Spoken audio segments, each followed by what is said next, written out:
आता हे आपण बुरशीनाशक म्हणून देतो. बुरशी कशी येते हो?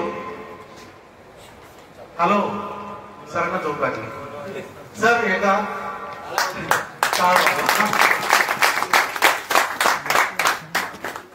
पिकामध्ये बुरशी कशी येते कोणाला सांगता येईल का? एक तर जखम झाली बुरशी वाढली. आपल्या जमिनीमध्ये प्रत्येक बुरशीचे बियाणं पडलेले. रिसर्च सांगतं की मातीच्या काळामध्ये एक गुणिले 10⁻⁴ घात म्हणजे 10⁻⁴ घात एवढे 1 ग्रॅम मातीमध्ये बुरशीचे बियाणे नुकसान करणारे बुरशीचं म्हणजे लाखात आहे. एका ग्राम मध्ये नुकसान करणारे बुरशीचे बियाणं आपल्या जमिनीत किती आहे? लाखात आहे. तर ते नुकसान करते ना नाही. त्याला काय लागतं? कंडिशन लागतं. कंडिशन काय? एक तर जखम होणं गरजेचं आहे. जे कीटक आळी मावा कुरकुडे त्याला जखम करून जातात त्याच्या आतमध्ये गेलं तर ती शिरकाव करायला लागतो. त्याच्या पलीकडे ते स्वतःच जर अन्न मिळायचं ठरलं तर मग त्याला एक कंडिशन आहे. कंडिशन काय? की जमिनीची वाफ व्हावी लागते. दमटपणा आला का तो घाम येतो. घाम आले की जमिनीची वाफ होते. वाफ होत असताना ही बियाणे इतके हलके असतात की ही अशी हवेमध्ये जायला लागतात. वर वर वर वाफेबरोबर वरती जाणार. सकाळच्या दव किंवा पाऊस पडतो त्या पावसाच्या थेंबामध्ये दवाच्या थेंबामध्ये मिसळून परत जमिनीकडे येतात. जमिनीकडे आल्यानंतर तो जमिनीकडे येत असताना मध्ये जे आपलं पान असेल फूल असेल फळ असेल काडी असेल त्याला येऊन चिपकलं. कोणताही सजीव त्याचा अन्न तयार खात असताना त्याच्या शरीरातून स्राव निघतो.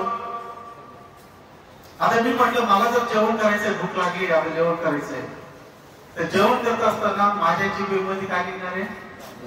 लाळ. ही लाळ नाही निघाली तर मी जेवण करू शकतो का? कोणता सजीव करू शकत नाही. ज्याच्या जिभेत लाळ जर नाही निघाली तर तो जेवण करू शकत नाही. लाळ काय काम करतं की आपण जे खाल्लेले त्याला पचवण्याचं काम करतं.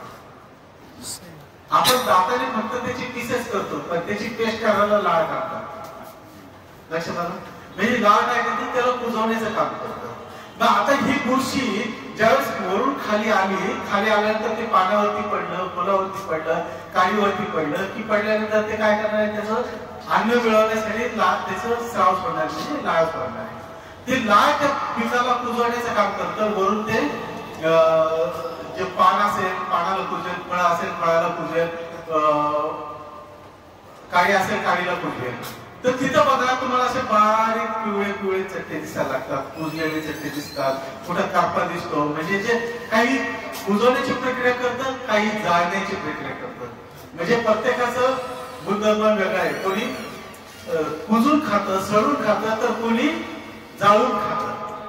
जे जळलेलं असतं ते त्यांना आवडतं ज्यांना कुजलेलं आवडतं. असं प्रत्येकाचं वेगवेगळं खाण्याची पद्धत आहे. तर हे जे खाण्याच्या पद्धती ही बुरशी जशी वरती जाते जशी खाली आली की ती त्याचं अन्न मिळवण्यासाठी त्या शरीरातून स्राव सोडतं. हे स्राव एकतर जाळतं नाही तर कुजवतं. आपल्याला काय करायचंय? आपलं कोणतं सायन्स असं तयार झालेलं आहे की बुरशीला समूळ नष्ट करू शकेल. ते आहेच याचं खाणं थांबायचंय. त्याला खाणं नाही भेटलं तर तो उपाशीपोटी डॉर्मन्सी अवस्थेत सुसुप्त अवस्थेत जाईल आणि सुसुप्त अवस्थेत गेलं की ती परत जमिनीवरती जाऊन पडणार आहे. मग याला काय करायचं की त्याच्या नियंत्रणासाठी आपल्या धन्वंतरीच्या बास्केटमध्ये मायक्रोरिच दिलेलं आहे. मायक्रोरिच मध्ये आपण वेगवेगळे जीवाणू दिलेले आहे. ज्या जीवाणूमध्ये बॅसिलस सबटिलस सारखे जे जीवाणू आहे हे जीवाणू त्याच्या शरीरातून जे स्राव सोडतात हे ऍसिडिक असतात. हे ऍसिडिक स्राव तुमच्या नुकसान करणाऱ्या बुरशीच्या स्रावाला न्यूट्रल करत राहतं. त्याचं खाणं थांबवतं आणि एकदा त्याचं खाणं थांबलं की तुमची नुकसान करणारी बुरशी तिथं लगेच थांबते. त्यांचं लाईफ सायकल 4-5 दिवसाची असते. त्याला काही तास जर खाल नाही भेटलं तर लगेच डॉर्मन्सी जाते. तिथं तुम्हाला ती बुरशी नियंत्रण होताना दिसते. लक्षात आलं? ओके.